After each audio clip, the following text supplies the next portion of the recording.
High school football is back. Gridiron greatness on display across the valley.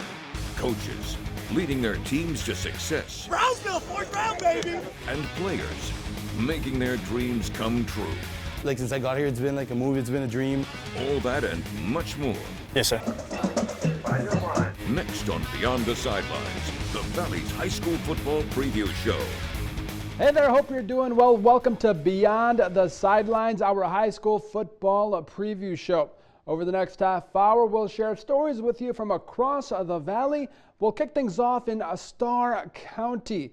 Abel Gonzalez, a former star quarterback at Rio Grande City High School, heading back to his old stomping grounds, this time as head coach at Valley Sports Central's Blake Holland has the story.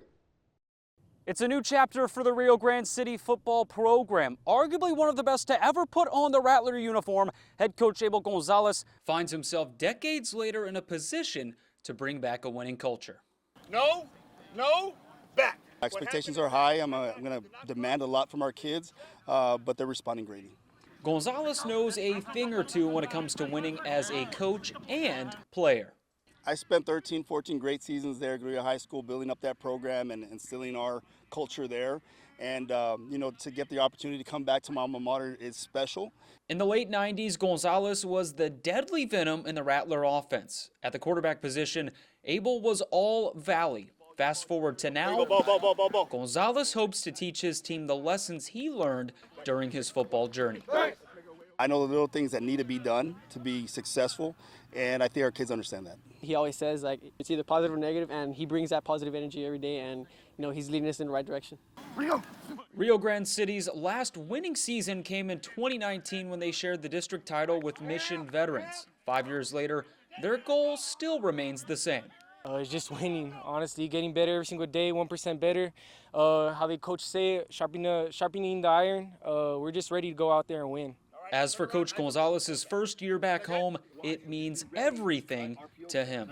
It's awesome to be out here and coach these individuals because it was 20-some years ago, but I was in their shoes wearing the red and white, and I know how special it was for me at that time, and I want these kids to have a special time here also. Blake Holland, Valley Sports Central, Rio Grande City. Thank you, Blake. Coach Gonzalez, a tremendous QB who played collegiately at Texas A&M at Kingsville. Gonzalez was inducted into the Javelina's Hall of Fame in 2023. Like Gonzalez, most high school players aspire to play in college. Over in Brownsville, St. Joseph lineman Diego de la Cruz on the verge of reaching his gridiron goal. De la Cruz fielding offers from several Division I schools. Here's a story on the big fella's international football journey. The path to gridiron greatness begins with a willingness to work in the weight room. The intensity, we do things over here. Like I said, practice discipline. Like everything is with the time. Like boom, if you're in a 15 minutes early, you're late. Like it took time for me to get used to. Diego de la Cruz stands big and tall in the Bloodhound weight room. He's 6'4" and weighs more than 300 pounds. He lives for Friday nights. What I love here is the game's atmospheres. Like the when you play against public schools or even in TAPS and private schools, everything is amazing. Like the bands, the fans, the pep squad. Like since I got here, it's been like a movie. It's been a dream. Before he fell in love with American football, De La Cruz loved to play the other kind of football in his hometown of Monterrey, Mexico. When I was a little kid, my dad tried to put football into me, but I just didn't like it. Like I played soccer and basketball. That was my things. He eventually found his way to the gridiron in Monterrey. I was over there in a high school team and in a good team. We just won because over there it's the national championship. We just won the national championship. We were undefeated. De La Cruz then moved stateside, joining the Bloodhound football team his sophomore season. I was super nervous of leaving everything behind, my social life behind, because it was starting a completely new life, new friends. There was nothing that I knew here. Everything was new, which was pretty cool also. Once stateside, De La Cruz was all in on football. He attended camps and made his presence known to college coaches on social media. Follows and maybe some DMs here and there, like D2s, D3s, a couple D1s. And I was getting all excited, like, hey, like, I would tell, like, everyone, like, not everyone, but, like, my close people, like, my parents. De La Cruz had then received a phone call from West Texas. Hello? And they were like, the UTEP, it was the UTEP coaches. And they were like, well, this and that, and we want to offer you. I was just like, what do you mean? Like what? Like, right now? I was like, I didn't know what to do. I was so excited. And my parents were like, what? Like, who is it? Like, what's happening? The big fella ended up committing to UTEP. You can watch a Spanish version of Diego's story on valleycentral.com. Brownsville Vets head coach J.C. Ramirez looks back on his team's historic 2023 campaign, plus a legendary Valley QB begins his coaching career at home. Next on Beyond the Sidelines.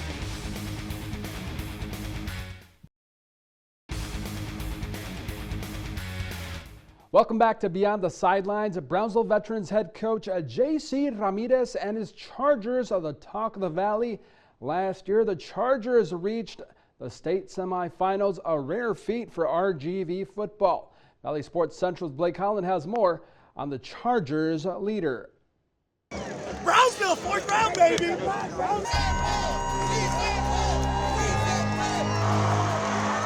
You know, the magical season ended in December, but I think not only the memories but the positive influence over our lives will carry on for such a long time, and that's the cool part. It was history in the making for first-year head coach J.C. Ramirez, a Brownsville man getting the Brownsville Vets head coaching job, and what unfolded was a roller coaster of a season, the first Final Four appearance for a Valley team in 20 years. It's so easy for me to share my viewpoint, but what I really enjoyed doing in the offseason and after our run was getting to step back and hear the stories of our kids, the story of our staff, the story of, you know, even our families. When he's not patrolling the sidelines on game day, who is J.C. Ramirez? 6:15 in the morning, he's smiling already. He shows up every day with a big smile on his face. Like they said, he comes in with a smile on his face, but he's a great motivator too. A man full of optimism, a man ready to uphold the standard of Brownsville Vets football. Be here by at least 6:15 at the latest. Our scheme is our scheme, our process is our process, our standard is our standard. We pride ourselves in saying that there is no bigger measuring stick for us other than what the expectations are from ourselves. A coach's job isn't finished off the field. That's just the beginning. Preparing their athletes for life outside of football is where the real work comes in. Our job as a staff and mine as a head coach is to be very, very clear with them, very, very upfront with them that that is who they're gonna be. They are gonna be the men that lead this nation, this community, and their family more importantly. Ramirez has built a solid foundation for the Brownsville Vets family. Now it's about continuing that for years to come. Reporting in Brownsville, Blake Holland, Valley Sports Central. Thank you, Blake. Brownsville Vets' historic 2023 campaign, one for the ages. That run made in 5A. Brownsville Vets now in 32-6A, the Valley's toughest district. 32-6A includes Harlingen, the Cardinals always a contender to win the district title. San Benito also in the mix. The Greyhounds beat the Chargers in 2023. Los Fresnos and Hanna round out 32-6A. 5 teams competing for 4 playoff spots. 32-6A will no doubt be an entertaining district once again. Over in Hidalgo County, a former Valley superstar returning to the RGV as a coach. Mission Vets legendary QB Landry Gilpin was a highlight machine during his senior campaign in 2018. He would go on to be named Dave Campbell's Mr. Texas Player of the Year, a tremendous honor. After wrapping up his playing career at Southwestern University, Gilpin coming back home to coach the Mission Vets QBs. Good slide. Buy yourself a little more time. It's different. It's every time I hear Coach Gilpin, I look over for my dad. I'm wondering where he's at. So I live right outside. Landry is back where it all started. The younger Gilpin is the Patriots' quarterback's coach. Oh, there is no amount of pride. There isn't. It's through the roof, through the ceiling, through the skies, whatever you want to say, Rube. It's the neatest thing in the world. And here's the beauty of it. The guy is a great football coach. Landry says his quarterback's coach at Southwestern University played a big role in his decision to become a coach. Coaching him up on that. yes, sir. Explain it to me, make me understand it a little bit better. He really helped me out in that aspect and kind of made me want to do it even more. You know, it was knowledge that he had given me that I wanted to pass on to the next group. A Mission Veterans legend thrilled to start his career back at home under his dad's watchful eye. I do like to be under my father. I think it gives me a sense of comfort while I'm learning, and it also drives me. He pushes me very hard, and he wants to see me excel at everything. And The effort that you guys put in, you guys going out there. The elder Gilpin, well known for making his presence known vocally on the field. Landry, on the other hand, taking a different approach with his QBs. Good.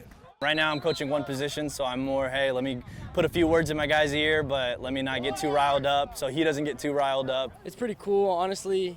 He's a really great guy. He's amazing. He's always there for me whenever I have a bad pass, and he knows really how to brighten my day. The young coach would like to stay on his dad's staff as long as the elder Gilpin Talk to him. Yes, sir. is at Mission Vets. That's always been my goal, is to spend as much time as I can with him. After that, do I want to get moved up? Do I want to go somewhere and eventually look for a promotion, something like that? I think it's definitely something that I want to continue to try to climb in this career. If Landry can develop QBs to play like he did, he'll surely be a coach in demand. Coming up after the break, twin brothers at Porter High School reunite for their final season on the gridiron, plus a Valley coach follows his father's footsteps.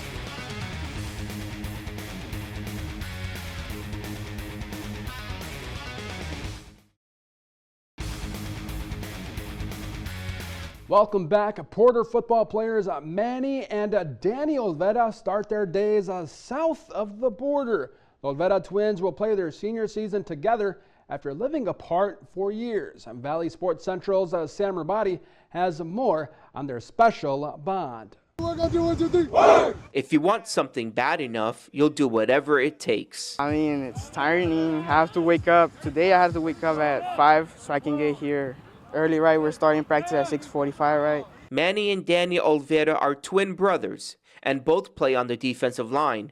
Their passion for football knows no borders. If I take a bus, an hour drive from my house to the bridge, and then just wait till they open the bridge, and that's basically it. So in the morning, there's not a lot of line, so just drop me off, and that's it, man. I'm here. The Olveras live in Mexico, but make the journey to football practice and school. My friend comes like every day, pick us up, and he don't ask for gas money, so we said that we're gonna buy some scooters so he cannot waste that much gas. Their commitment hasn't gone unnoticed. Every season waves at them, but it shows a lot as an adult of the dedication as young men they have for what they want, and they have a drive to come through with what they want. Manny and Danny were born just 1 minute apart, but the inseparable twins would eventually get separated for 4 years. It was really hard because I didn't got nobody like to be with, like to play with or to talk to with, and he was really far. One brother lived with family in Houston, the other with family in North Carolina. And I told him like I can be with my mom now because I was already 15, so I can be crossing the bridge every day. And that's when I told him to come with me to live with my mom, and that's when it started, like bonding again. The twins reunited in high school. That brotherly love will deepen further when they line up next to one another for their senior season. It will be great because it was gonna be our first time playing together, and if we win, it will be the first win. I mean, it's gonna be great. I mean, we're gonna have a lot of fun. Hope we make tackles together, basically for our family. Eventually, their journeys might go in separate directions as each has different goals for life after Porter. But one thing that will always remain: brothers. Reporting in Brownsville, Sam Rabati, Valley Sports Central.